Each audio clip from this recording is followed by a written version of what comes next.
He was supposed to unite the country, but lately, all it seems Biden wants to do is cause division.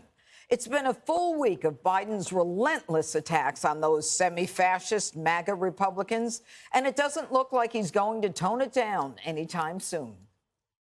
I don't respect these MAGA Republicans. The MAGA Republicans are destroying America. They don't believe in democracy. The MAGA Republicans in Congress, my MAGA Republican friends.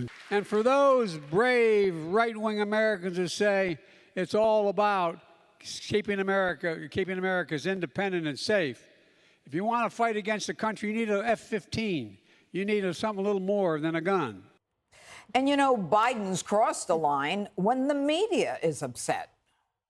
The term semi-fascist is not helpful. It's not befitting the office of president. And while you can absolutely call out the dangers to our democracy, but it makes obviously perfect sense for someone like Senator Hassan because, look, in New Hampshire, more than 40% of registered voters are independents, right? I mean, another 30 and change are Republicans. Democrats are the third category among registered voters. So she needs to be able to reach out, and that language doesn't help her do that. But you can always find one cheerleader. Here's Joy Reid coming to Biden's rescue.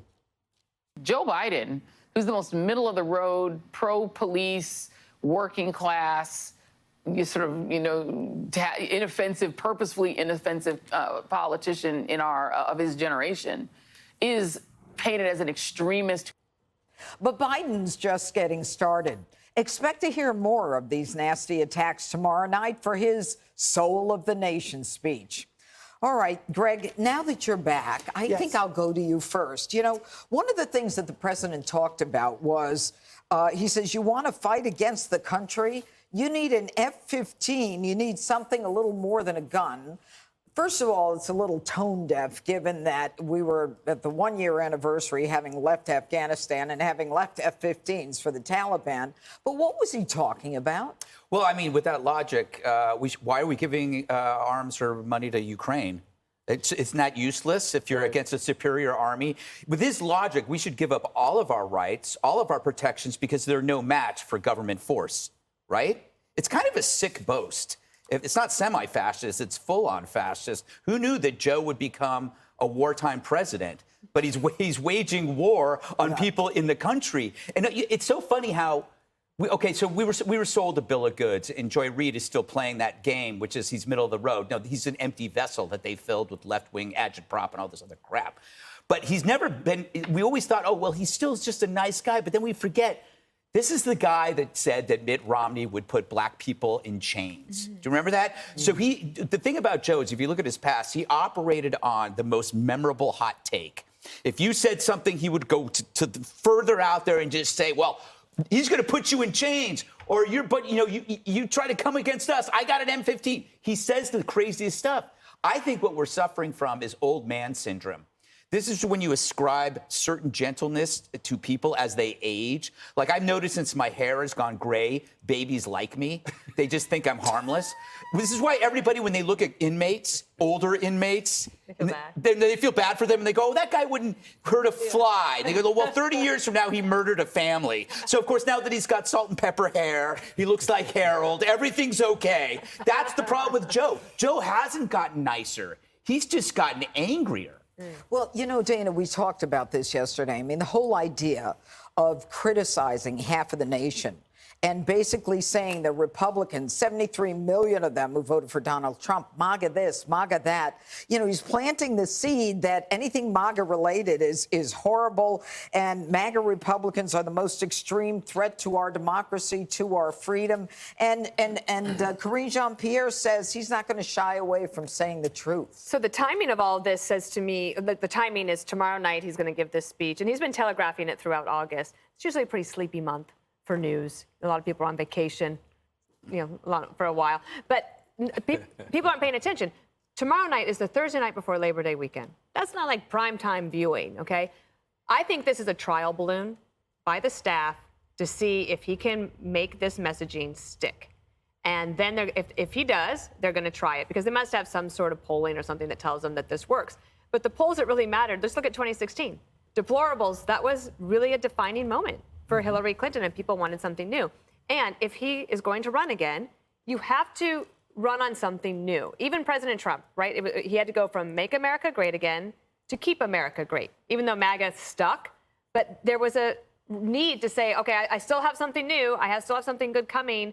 You have to stay tuned for the next thing. And if all that they have is to be against the Republicans, that might work if you want to make the election a choice between Biden and the Democrats versus Trump and the Republicans, rather than a referendum on President Biden. Right. And Harold, what Dana says is so true. I mean, it kind of takes the target off of them and bad policies, and it just focuses on the Republicans. But how do you fix the soul of the nation if you can't stop calling your opponents people's names?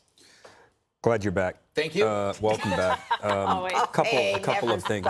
Couple of things.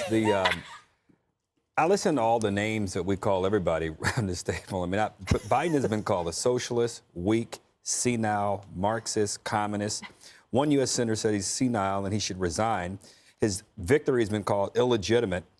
Look, if we're all going to get a little sensitive about name calling, then politics isn't the business you ought to be in. This is an election season. I expect the president to continue to say some of the things that he's been saying. I expect him to continue to call out some who support law and order but can't find their way to excoriate what happened on January 6th. This is what happens in a campaign.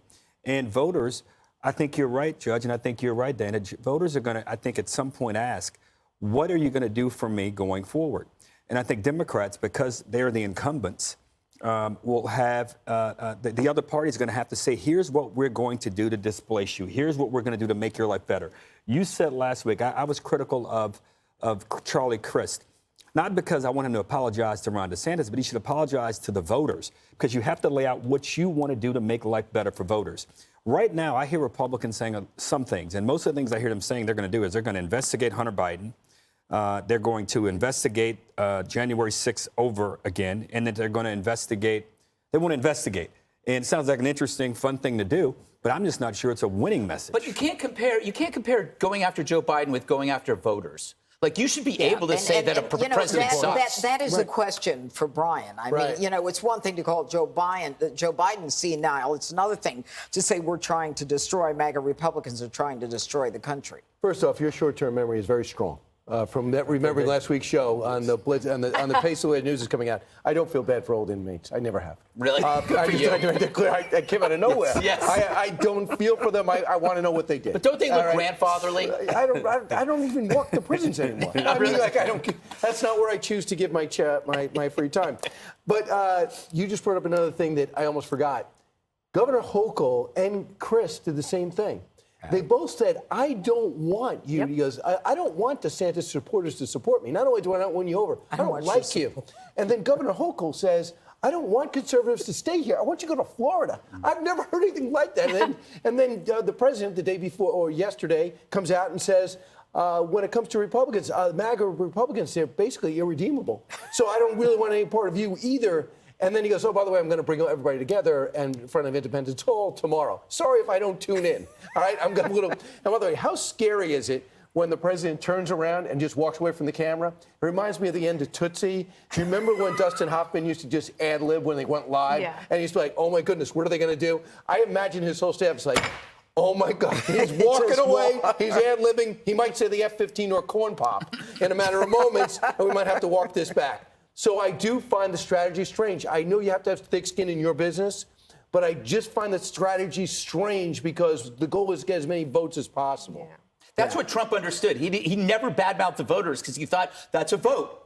Now, he would go after celebrities, athletes, everybody. But the voter, you leave alone. Who first started it? Hillary Clinton with deplorables. Nobody did that. Yeah. Nobody did it before Hillary and now Biden. You remember when Senator Romney did that thing when he said only 47% of people pay tax, whatever it was? There's a history of this. Right. Voters. Hi, everyone. I'm Brian Kilmeade. I want you to do me a favor. I want you to click to subscribe to the Fox News YouTube page. This is the only way that I know for sure that you're not going to miss any great commentary, any great news bites, any great interviews coming your way on Fox. You can get it all here on YouTube. So subscribe right now.